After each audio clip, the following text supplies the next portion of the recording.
tak pernah ucap hello, pergi kau melambai. Harimau, harimau, harimau, harimau Melaya.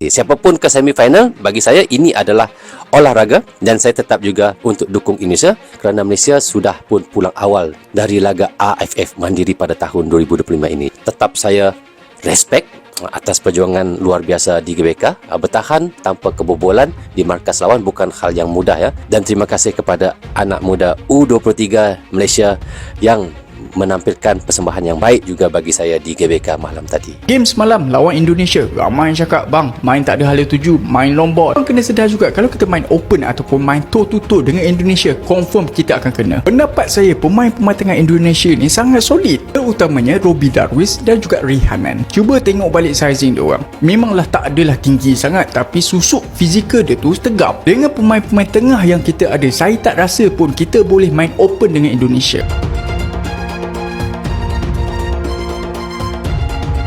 Pukulan telak bagi Harimau Malaya Muda. Malaysia U23 tersingkir dini dari Piala AFF U23 2025. Publik dan penggemar sepak bola di seluruh Malaysia harus menelan pil pahit. Tim nasional Malaysia secara mengejutkan tersingkir lebih awal dari ajang Piala AFF setelah hanya mampu bermain imbang melawan rival abadi Indonesia dalam pertandingan terakhir Grup A. Hasil ini memupus harapan Harimau Malaya Muda untuk melangkah lebih jauh di turnamen bergengsi ini. Kekecewaan melanda setelah perjuangan di Grup A tidak berjalan sesuai harapan.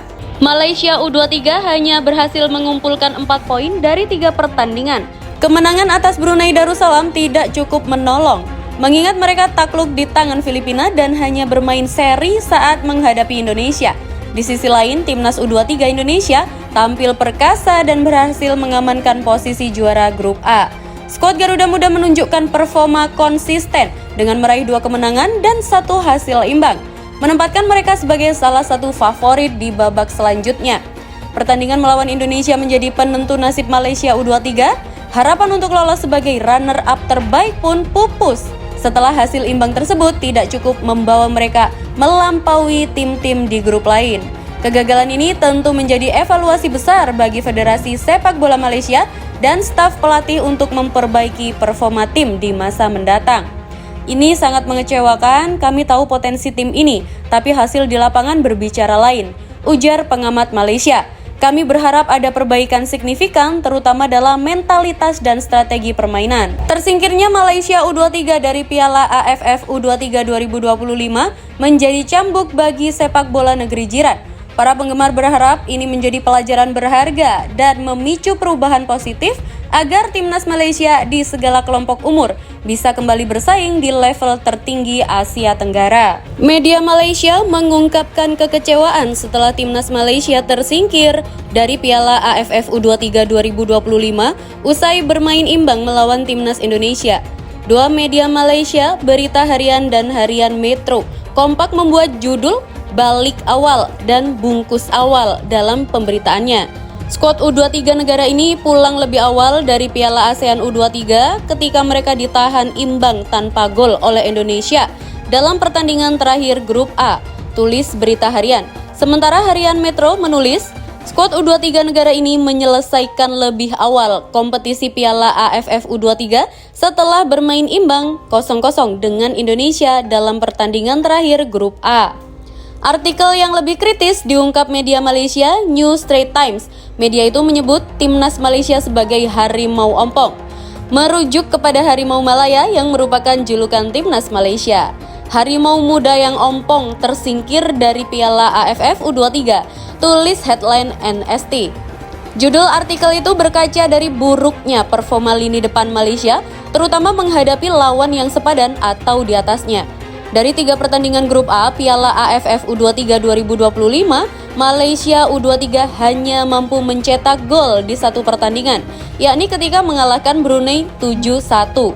Malaysia kalah 0-2 dari Filipina dan bermain imbang tanpa gol melawan Indonesia. Hasil ini menandai penampilan terburuk kedua Malaysia dalam 5 edisi Piala AFF U23.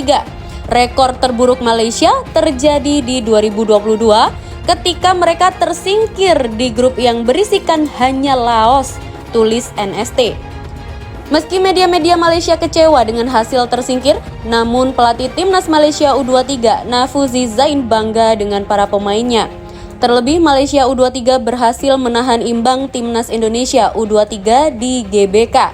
Kami gagal lolos ke semifinal dan tentunya kami kecewa. Tapi saya bangga dengan penampilan para pemain saat melawan Indonesia di depan pendukung Indonesia. Kami berhasil memberi tekanan kepada pemain, ucap Nafuzi. Turnamen ASEAN U23 Mandiri Cup 2025 yang diselenggarakan dengan dukungan penuh dari Bank Mandiri telah menjadi panggung penting bagi para pemain muda untuk menunjukkan kapasitas terbaiknya. Keterlibatan Bank Mandiri dalam penyelenggaraan turnamen tersebut merupakan bagian dari kontribusi nyata terhadap kemajuan sepak bola usia muda di kawasan Asia Tenggara, sekaligus memperkuat nilai kompetitif dan profesionalisme di level regional. Indonesia selanjutnya akan menghadapi peringkat kedua dari grup B pada pertandingan semifinal yang dijadwalkan berlangsung di Jakarta pada 25 Juli 2025. ASEAN U23 Mandiri Cup 2025 tidak hanya mencerminkan semangat kompetisi antar negara, tetapi juga menjadi simbol kolaborasi lintas sektor dalam mendukung akselerasi prestasi generasi muda di bidang olahraga. Dengan keterlibatan berbagai pemangku kepentingan, termasuk Bank Mandiri, turnamen tersebut diharapkan dapat mencetak lebih banyak talenta potensial yang mampu bersaing di level internasional.